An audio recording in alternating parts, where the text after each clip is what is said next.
এই দেখো বন্ধুরা, আমি কি নিয়ে এসেছি।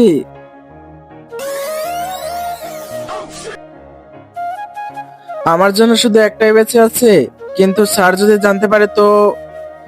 স্কুলে চকলেট নিয়ে এসো। আ আ আ আ আর একবার যদি চকলেট নিয়ে এসো তাহলে তোমাকে দেখে নিব। না না, হ্যাঁ আইডিয়া।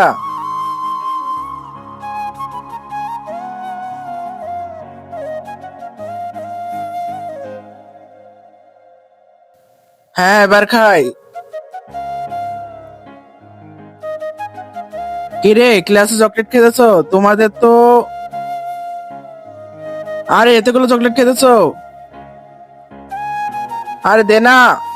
স্যার, এর কাছেও আছে, এর কাছেও আছে। কোথায় কোথায়? মিথ্যা কথা বলো। বন্ধুরা, ভিডিওটা ভালো লাগলে লাইক আর সাবস্ক্রাইব করে দিও।